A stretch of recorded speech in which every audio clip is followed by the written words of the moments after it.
Hey guys, welcome to this video. So in this video, I'm going to talk about brand partnerships, how I got brand partnerships, both gifted and paid. And also I'm going to talk about the negative effects of blowing up on YouTube, which apparently it's something people don't talk about, which I experienced. And I also saw someone who did a video on that and I could completely relate. And then I'm going to give you these are straightforward tips on how to grow on YouTube. Because this video is part of my YouTube journey series from 0 to 10K, this is the third and the last part. I've given tips on part 1 of this video on how I grew and everything I did. I've given tips on also how I created my video that blew up, and I told you the positive effects and how that happened step by step. And now I'm going to tell you about, now in summary, if you want to grow on YouTube, even if you watch the first two, what can I tell you? Point 1, these. So, welcome to this video. My name is Linda Mary. I mostly do lifestyle vlogs and videos on personal development. Let's get right into this. So, I'm talking about after my video blew up and took me from 2,200 subscribers to about 8,700 subscribers. So now we are at 8,000 subscribers. This is when I decided to start approaching brands. Initially, I thought of doing it when I was at 5K, but because the video was blowing up and the views and the subscribers were coming so fast, I couldn't even, I blinked and we were past 5K. I blinked, we were at 6,000. I blinked, we were at 7,000. So at 8,000, that's when the blowing up slowed down. So that's when I decided to start approaching brands. As usual, if you're familiar with me, you know I always like planning things. I sat down, I created an Excel sheet, and I wrote there brands that I'm targeting, brands that I want to work with. I have my laptop here. Let me see how many brands are in this list. I have 30 brands. 30 brands that I marked, and I said, these ones, I wanted to work with them. I'm not going to share the brands with you, but I just had a column for the name of the brand, and then the contacts. Whenever I would just look for their website, and whenever I got contacts, I would put, which there are very few. I had a column for comment or the status, what happened. For example, I sent an email and a DM, no response. I sent this person contacted me, they said this and this, to help me track, the progress. If I'm going back and I'd be like, okay, I want to contact this again. What happened? So after that, I sat down and I also created an influencer media kit. And I've mentioned that I do lifestyle vlogs. That's my main niche. So in one of my vlogs, I actually took you guys through. I told you I'm creating an influencer media kit so I can start approaching brands. I went to canva.com, which is where I do all my graphic design. I just typed influencer media kit. I saw the different ones. I took one template, I filled in my information, and I tweaked it here and there. When you're creating an influencer media kit, the most important things, I'm going to put something here from Canva, a template. There are so many. The most important things is, 1, your name. Not your real name if that's not what you use on social media. Your social media name. For me, Linda Mary is my real name, and Linda Mary is still my social media name. So Linda Mary, and then if you have a niche, you put there. I can't put my actual influencer media kit here because that's what I use to reach out to brands. I have not created a new one, and some people will get inspiration, but some people will just copy exactly, and then we find ourselves approaching the same people with the same, it will look like we've copied each other. So when I create a new one, I'll share this old one. But mine reads Linda Mary at the top, my name, and then lifestyle, fashion, beauty, self-development. Those are 4 of my top areas: lifestyle, fashion, beauty, self-development. So for example, if you are into maybe fitness, you just put fitness, or if you're into lifestyle, beauty, fashion, you put your niche after your name. So the first page is usually the most important because someone wants to know at a glance when they look at your page, okay, what do you do? What's your influence? What's your niche? Things like that. So I wrote about me. I said I'm a content creator based in Nairobi, Kenya. And then I said what I'm passionate about. I'm passionate about doing this, and this. And those are the kind of things that I show in my videos. About me section, you say where you are based and what you do. On page 1, I put my statistics. So what is on my media template is my Instagram following and my YouTube. I don't promote my TikTok to brands, though it has a decent following. So I put YouTube. How many followers do you have on YouTube? And then this is the part where you're supposed to put figures, statistics. Brands actually love figures. I put On YouTube, I have 8,700 subscribers. I said my average reach for my videos get between 2,500 to 9,000 views. That was at the time that I was doing this template. And I said average views per month is this much. So where you can get this information is on your analytics. When you go to your YouTube studio, on your analytics, every information is there. You click on overview, but the most important place is audience. For me at the time, 71% of people who are watching me were females and 29% were male. This is important because let's say you have approached a company that sells wigs, okay? They want someone whose main audience is women, so the women can buy the wigs. So if, let me say, 80% of your audience is men, yes, they can buy the wigs for their women in their life, but still, a brand would be like, no. So you send your statistics in terms of female and male ratio, and also you send their age and also their location. Okay, all this is in your YouTube studio. People who watch me, the top one is Kenyans. I'm a Kenyan, so my people are supporting me. Hey, thank you guys. So 61.5% of the people who are watching me at that time were Kenyans. 9.2% were from the United States, 2.4% from the United Kingdom, 2.3% from Nigeria, and 2% from South Africa. Sometimes it changes. Uganda sometimes appears somewhere there. So, and then another thing you can put there is your rates. How much do you charge? But you can also put this as a separate on its own, so that when you're approaching brands for the first time, you don't send your rates immediately. So you can just have your rates on a separate maybe, but create your rates too, and then put your email. How can they contact you? If you have a business phone number, you can also put that. If there are collaborations that you've worked on before, you also put those previous collaborations so they can see the kind of brands that you've worked with. At that time, I'd not worked with any. I didn't include that. I just included something that what makes me stand out from other creators. I put that, which is unique to me. So you also need to find out what makes you stand out. So I started contacting brands. I started with email. And I think the first brand that I contacted was Jumia, because I'd wanted to work with Jumia Kenya for so long. And I knew for sure that last year I would work with Jumia. I don't know. I just had that conviction. And then before even sending them an email, I had been saying marinating someone, like preparing someone to, before you, softening the place, like making them notice me first. I have done a lot of reels. For Jumia on Instagram, where I will just tag them on my stories. There are times they reposted me because I've used this platform over the years and I'd worked with them on different capacities, but not as an influencer. I'd worked for them as a JForce agent, ordering stuff for people from Jumia. I'd ordered a lot of my stuff from Jumia. I bought phones from there.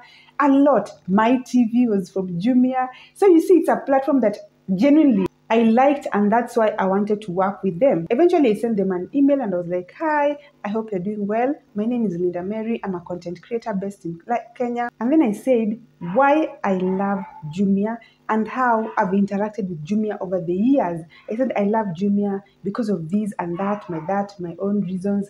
And then I said I've worked with Jumia as a this, as a that, and a that. And now I'd love to tell my 8,700 subscribers more about Jumia. And things like that. I even told them I created an Instagram reel, like this one, it got this many views, this many impressions, this many likes. I was detailed. I didn't just say, hi Jumia, my name is Linda Mary, I'm a content creator based in Kenya. I would like to work with you. Yeah, I went in detail why I love their company, why, and then what I've done so far for free up to that point. And then importantly, I put a link to my YouTube channel. I say, here's a link to my YouTube channel if you'd like to check me out. Instead of them having to go again to YouTube and typing my name, I made the work easier for them. And then I said, if this is something you're interested in, I'd love to share more, insights. I'd love to share my media kit and also answer any questions that you have. Like, I'm open to a discussion. Me, I was just starting out and I just researched on the internet how to send, proposals. So I just sent it, but I didn't send my media kit. If you are sending now that I know, please send your media kit, but do not send the price because this person has not even agreed to work with you. Now you're telling them how much you're going to charge them. That can come later. I sent this email at the end of July. And then I got a response telling me that, at the moment, there are no influencer campaigns. Because, the biggest campaign was coming up, which is in November for Jumia. Almost November when the campaign was starting, I got a DM asking me if I'd love to receive products from Jumia as part of the Jumia Black Friday campaign. And I said, what do you mean? What do you mean? I would love to. So that is how the first collaboration went. But now, when I started approaching brands, I was so confident and everything was going on well. But again, there's something that was happening that I kind of expected, but not to that degree, which is their disadvantages of blowing up. So having blown up, and the fact that the video that made this possible was not one of my regular videos. My regular videos are lifestyle vlogs and videos on personal development. This was about how much I earned on YouTube as my first payment check. I got a lot of people. Some of them watched my other lifestyle vlogs and they liked it. Some of them subscribed because I think they believe that maybe the next video will be like how to get 100 subscribers in a day, how to get monetized within 1 week. Those videos. Yet that was not my main thing, and I could not just switch. As much as they tell you make more of that content, I could not just switch completely and leave everyone who's followed me for the past 2.5 years for lifestyle vlogs and now just cater to a new audience only. And I realized also from the comments that some people subscribe because they thought it was a way of rewarding me in their own way. They're like, no, a lot of people don't talk about this. You've earned my subscription. Let me, like, they reward you. The words seemed like they were rewarding me, but they were not subscribing so that they can come back and watch my other content. So what happened is that my views started going down.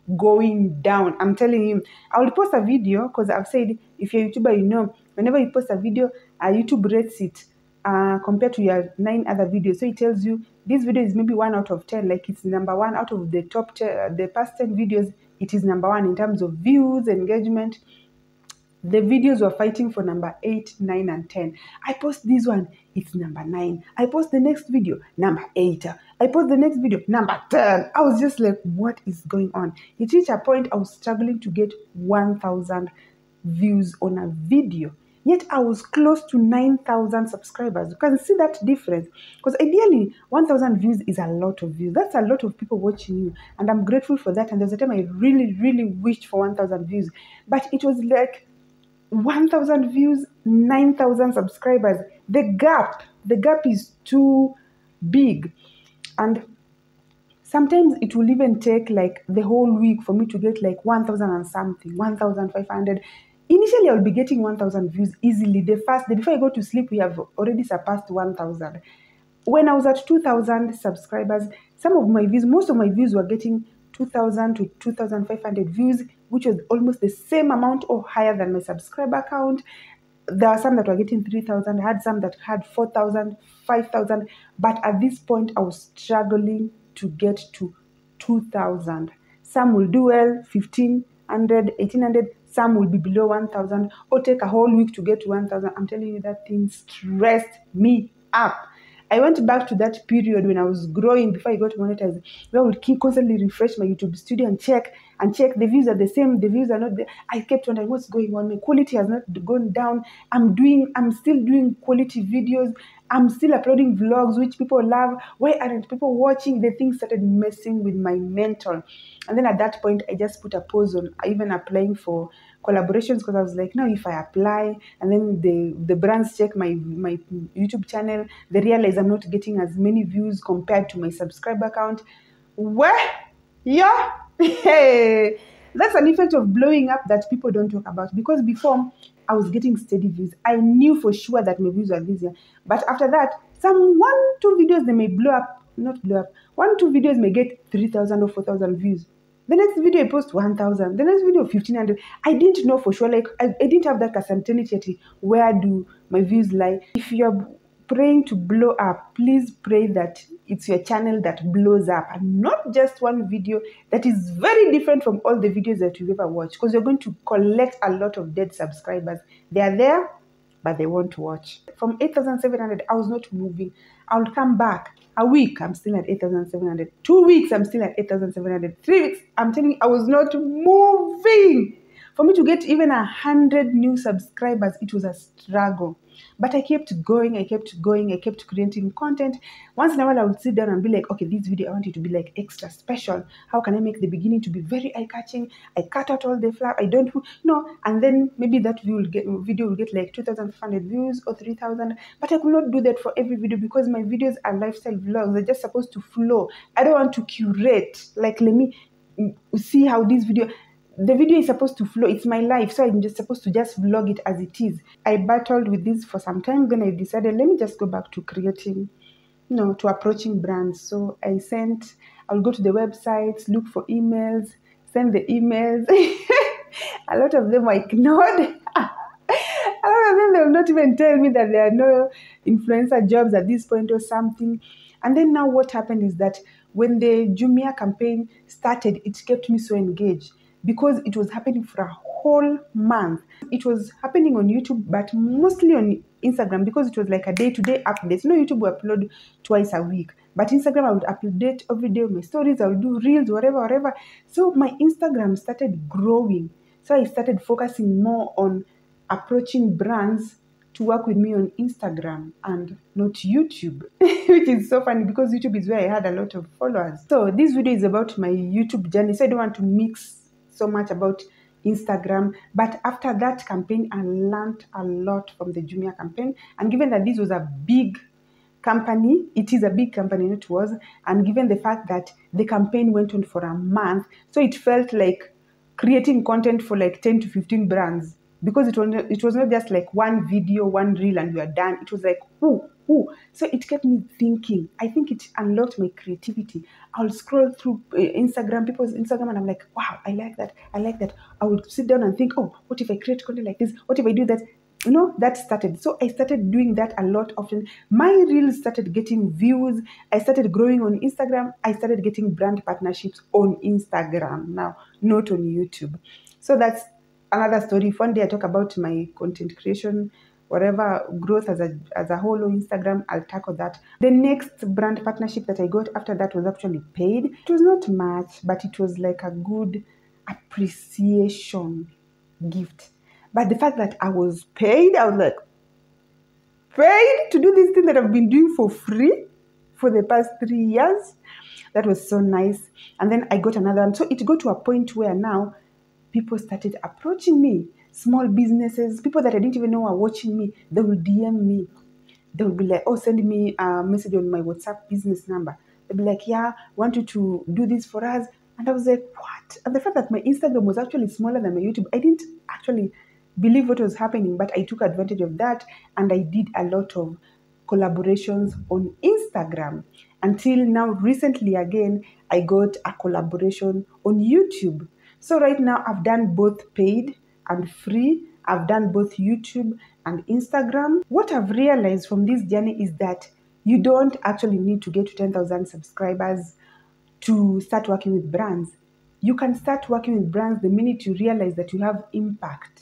If you have engagement, if you have 500 people who watch you, and out of these 500, if you tell them to do something or to do something nice, 100 will actually do it, or 50. That's influence. You can start with gifted. You can approach brands so that they can give you PR. Brands that you want to work with, businesses, you're the one who's going to approach them. Sometimes when you're scrolling through Instagram, don't just scroll for enjoyment. Sometimes I do that for enjoyment, but sometimes be spotting, okay? Which business is this? Do you like their products? Is this something that you can first start with the products that you already use, because you already love them, okay? Approach them. Tell them, I'd love to do a video, a reel for you, or an Instagram story. If you give me these products, if they sell multiple products, pick the product that you want. Be like, I would love to try your pink lipstick, okay? In exchange for a reel or a story. Don't waste anyone's time.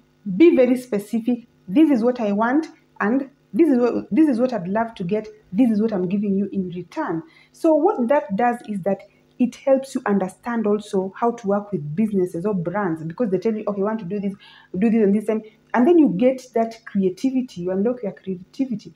On YouTube, I can say if you have 1,000 subscribers, you can approach brands, and if you have good engagement. But if you have 1,000 subscribers and you're getting 50 views, out of the 50, how many are you sure are going to buy this thing?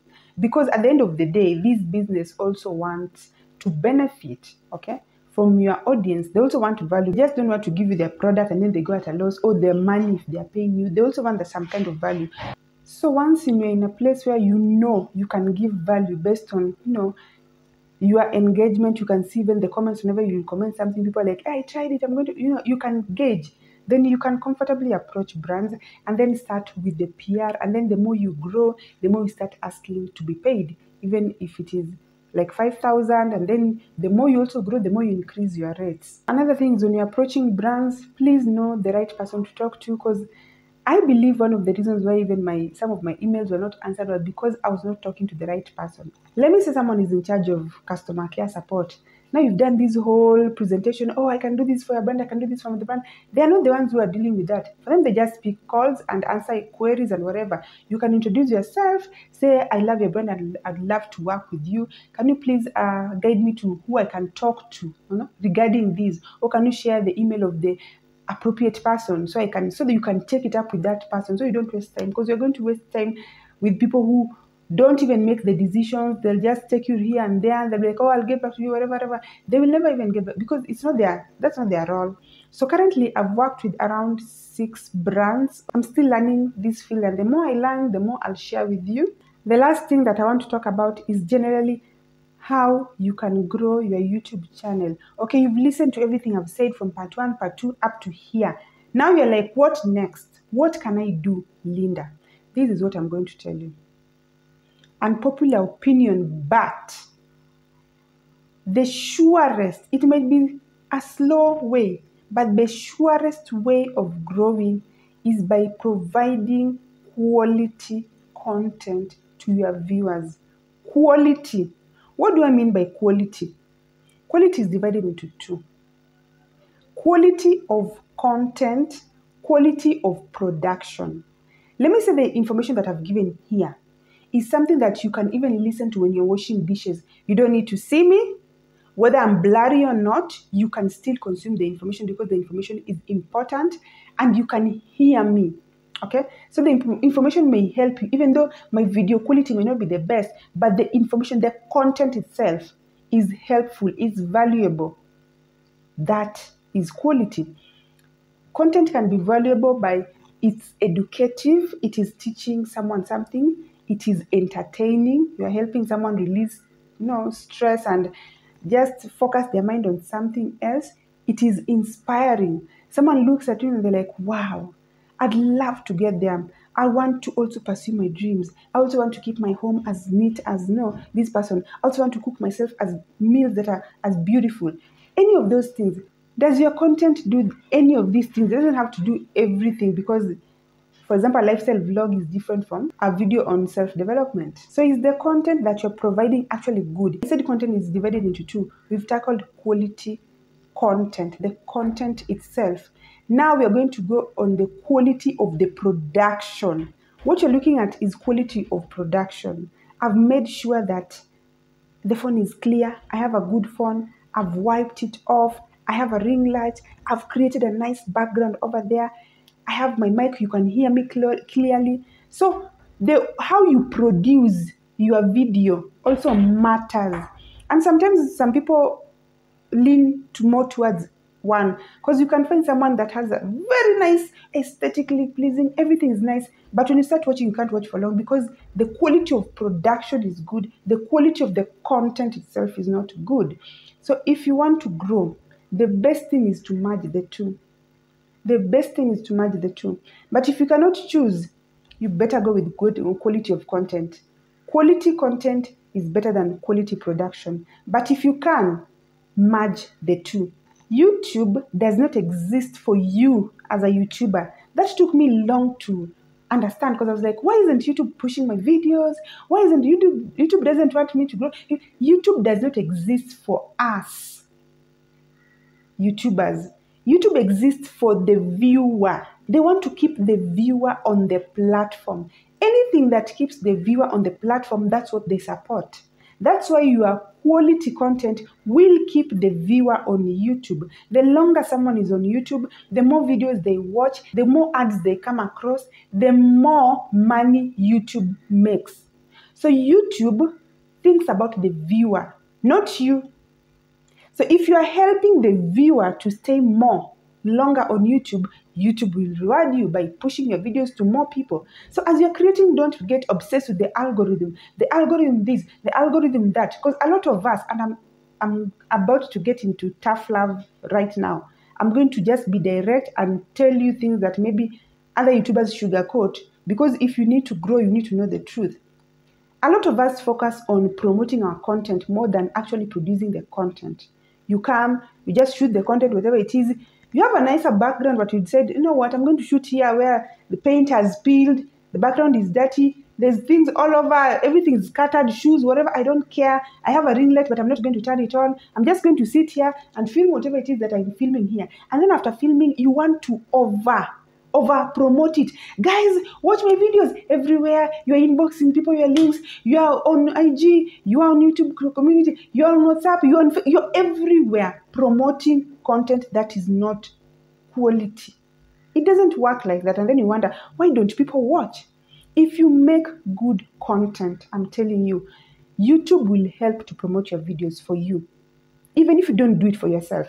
Then the people who always watch this content that is good are now hooked. They're going to watch more. They're going to watch to the end. The more they watch, the more it tells YouTube, this video is valuable. Send it to more people so more people can watch and stay on YouTube. Instead of watching your video, coming across your video is boring, then they click off and they go to Instagram or TikTok. YouTube is like, no, that's not happening. If this video is not good, we are not pushing it because we want people to stay here.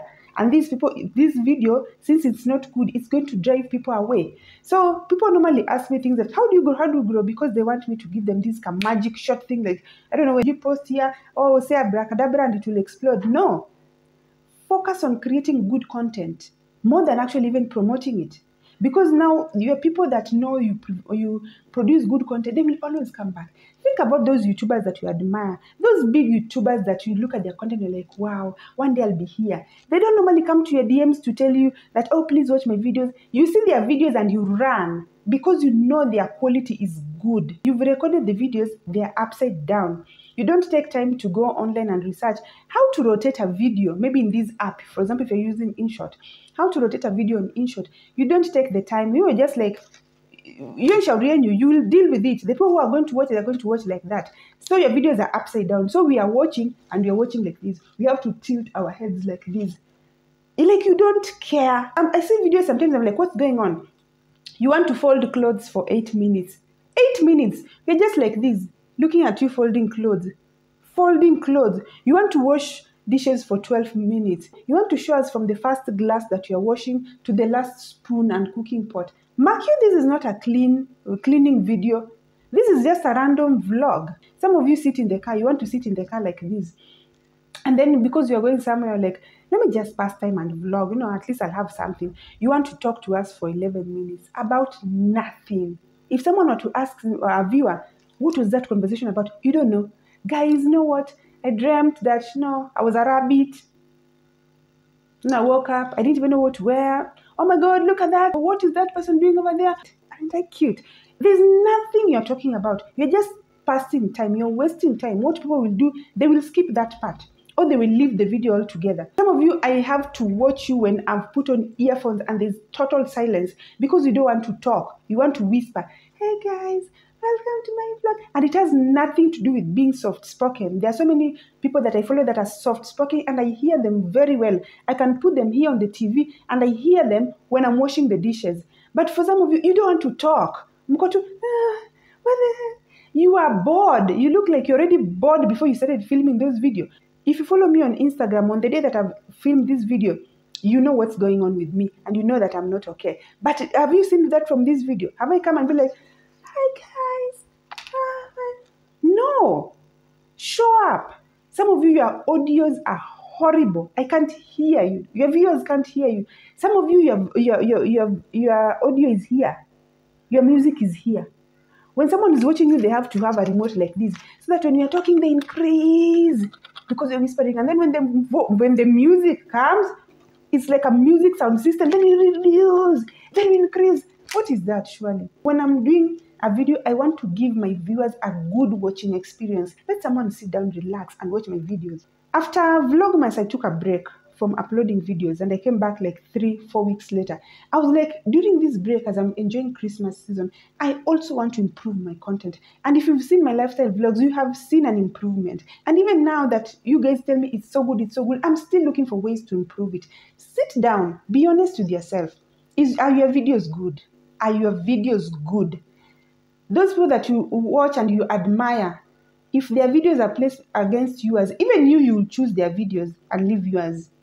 Some of you don't even watch your own videos. It's not that thing of I feel cringe watching my videos, or I don't like it when people play my video in my presence. That's another thing. Even me, sometimes that makes me uncomfortable. But you yourself, you cannot sit down and watch your own video because it's not interesting. But you want other people to suffer and watch your video that you've put 10% effort, and then you keep asking, why isn't this happening? Why isn't this happening? Me normally want someone to ask when I go to your channel and I see for real you are putting in work. For real, for real. If you are putting in that kind of work, it's just that your time has not come, and your time will come. But if you're not putting on the work, be honest with yourself. Sit down. I watch my videos a lot. A lot. By the time people watch my videos, I've uploaded them. I've watched like 4 times, the whole video. Even after uploading, I still watch my video. And sometimes I'm like, I looked at that place, you are shaking. You are moving too fast and walking. Also, next time I'm like, let me just stand and fast film and then walk. That's how you're able to correct yourself. Because now you don't watch your videos. You don't know your videos are upside down, or you don't care. You know, because you saw when doing editing, I think that thing annoys me. You know your videos are upside down. And it's not like a 1 second, 2 second. No, it's 1 to 2 seconds. You can be like, within a minute it has passed. It's a whole 30 minutes. Some of you want to do voiceovers the entire video. The video is not a voiceover thing. You just want to explain something. But you want to over-explain. You talk on the voiceover until you have nothing to say. We can clearly hear you looking for what to say. Why don't you just explain what you need to explain and then put some nice music and let us hear? You don't need to talk the whole way. Some of you do vlogs that are sit down. This is a vlog, but every time you're just like, hey guys, now I'm walking to the, hey guys, now I'm doing, it's a vlog. You don't need to be like this. Sometimes show us something instead of telling us. Guys, I am calling you out. This is tough love. So that if you see something that you need to improve, you can be, instead of wondering what you're doing wrong. I see people do this. You have very interesting things in your life. For example, you are attending a fashion show. You've put it in the title. That is the reason we clicked. We are so excited. Oh, fashion show, fashion show. You talk to us about it all the time. Oh, I'm looking for a dress. I'm looking for a what. And then when I'm doing makeup, oh, I can't imagine. I'm so excited for this fashion show. And then you go to the fashion show, and then you show us 3 seconds of it, like ding, ding, ding. Guys, I'm back home. Oh my God, this was so amazing. Now you want to spend the next 12 minutes narrating to us everything that happened and how amazing it was. You know what would have been amazing? If you had actually shown us. It would have been amazing. Some of you have interesting things happening in your life. You don't want to show that. You just want to show us you washing dishes all the time, me washing dishes all the time, and you leave out the interesting part. At this point, you understand my point. Provide people with quality content. Sit down. Even if it means you don't upload for 1 week, wachana nayo. Sit down and figure out. Look at your videos. Watch your videos, even 3 or 4 of your recent videos. See, what can I improve? What can I improve? Surely some of you, it's even as simple as you've not even wiped your camera before you start shooting. You're all blurry. After sitting down and looking at your videos, sometimes what you need to do is invest in yourself. Because you are there, you are doing maybe good content, but the production quality is low, and you know, even the top YouTubers that normally run to their videos, their quality, their production is quality. That's why you are hooked too. Maybe what you need to do, instead of over-marketing your videos, is to budget for a good phone. A phone with decent camera. I don't have an iPhone. It normally surprises me when people be like, which camera are you using? I'm using a phone. Tecno Camon 18. Tecno. It is not Samsung. It is not iPhone. Shop around. If you have to do those videos, I watch a lot of videos comparing this phone and this phone. Look at the quality because they normally show. Go to a physical shop. Test out the affordable phones. If you watch part 1 of my videos, you know that the month that I bought this phone, I didn't pay rent. You know that. It was a sacrifice. Maybe the thing that you need to do, if you're doing a lot of sit downs and maybe your phone doesn't have good audio and you can't speak loudly. Me, I can do without this. I just put it here because I have it. Then maybe that's what you need to buy. Maybe sometimes you need to invest in yourself, because maybe with good quality production, maybe you can grow like this. Instead of now you're growing like this, you're growing like this, you're growing like this. Sit down and figure out what you need to improve.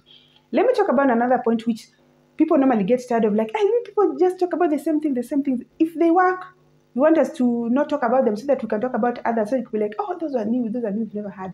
I'm going to address consistency. A lot of YouTubers don't understand what consistency is. This month, someone uploads 3 videos every week. Next month, they upload 1. Then they disappear for 2 months. Then they are like, guys, I'm back. This time I'm going to be consistent. If I'm not, please hold me accountable. I'm going to be giving you back-to-back videos. We are standing on business. Then they give you 10 videos. Okay? 10 videos that month. And then the next month, they do 1 video a week. Then the next month, they do. It's very confusing, first of all, to your audience. It's very confusing to the YouTube algorithm. That is not consistency. Consistency is I'm doing 1 video a week, and I'm doing 1 video a week without fail. If it is 2 videos, it is 2 videos per week. YouTube needs to know that you will bring people to its platform every single week. So sit down and have a schedule. How many videos do you need to do? There's a time I used to do 3 videos in 2022 when I really wanted to get monetized. I toned it down to 2 because I realized that I can do 2 quality videos. And to me, that is more important to me than doing 3. And then I know that they may not be that good quality. Nothing will ever beat quality. Don't ever compromise on quality, not even consistently. You can consistently upload low quality videos and consistently get low views. Nothing beats quality. You're going to see consistent, steady growth. It may not happen at you've started improving your quality. This video, now this video has 1,000 views and your others were getting 50. No, but you will start to slowly see a difference. Some of you is just laziness. Some of you, I watch you a lot, so I know you have a ring light and I know that ring light is working. And you are sitting there filming, the ring light is turned off, it's in a corner somewhere. Sometimes I can even see it. As a YouTuber, I can spot the ring light and it's in good working condition. But you decide, you're too tired to actually connect the ring light. Some of you, you are a YouTuber. You know very well your house doesn't have a lot of natural lighting. Or maybe you're filming at night and you don't have a ring light. Then you're using this bulb, this normal bulb. Why? I don't understand. Let me show you the bulb that I have in my living room. I can't remove that one because I want the background not to be dark. This is the bulb that I use. You see this bulb? This bulb is 9 watts. 9. This bulb is 18 watts. Double. This is the bulb that when you go to your butchery, local butchery, they normally put this. And you see the meat is so bright. The meat looks so red and so nice. Because I bought these when I was living in the house that I was before I came to this particular house. That house didn't have no natural lighting. And I knew that I needed brighter bulbs. I went and bought these bulbs. It's very, very small things that can make a difference in your content. And if you take time to figure out, how can I improve my content? These are the things that you're going to discover, as opposed to just pushing, like it's marketing. Please watch my videos. Please watch your videos. Please improve on your videos. And then we will watch. You won't even have to beg anyone. We will be watching you. Another thing, why are you explaining every process of what you're doing? Guys, now I'm washing dishes. I mean, we can see. You can put music and let us enjoy you washing the dishes. What you can say there is something related to washing dishes, but not telling us that you're washing dishes. Guys, when I wash dishes, I like to start with cups and then I finish with the plates so that the oil from the plates cannot. Let me know. Do you guys also do the same? People can comment and increase engagement. Or guys, when I'm cleaning my house, I like to start with the kitchen. I like washing the dishes and then I move to the bedroom and whatever. So you're explaining to us so that when you put the music, you can even use text. You don't need to talk the whole video through, so that we can see, okay, she said she normally starts with dishes and then this and then this. Linda, how can I grow on YouTube? How can I grow my YouTube channel? Consistently upload good content. Consistently upload good content. That means upload good content and do it consistently. Guys, the YouTube masterclass that I told you from beginner to pro that will take place on March will take place on 7th of March. It will be on a Thursday. I'll be providing more details as we go along. You can DM me or send me an email if you're interested. Cost is 2,500. As I explained, I'm walking you through YouTube, like from your first video, if you already have a video, how to film. And that's why a big part of that masterclass is how to film quality content, which is something that I'm very, very passionate about and proud to say that I have really improved. And a lot of you normally tell me that my videos are quality. So I'm going to focus a lot more on that, how to shoot quality content, whether in your house, outside, all those things. And then I'm also going to take you through everything that I mentioned, how to understand SEO, how to understand YouTube analytics, and how generally you can grow on YouTube. Thank you guys for being with me on this YouTube journey series from 0 to 10K subscribers. Mwah! I appreciate your love so much. Mwah! If you're new here, if this is the first video you're watching, I do a lot of lifestyle vlogs. Please check them out, and you can also watch part 1 and part 2 of this YouTube journey. I've shared different tips on each video.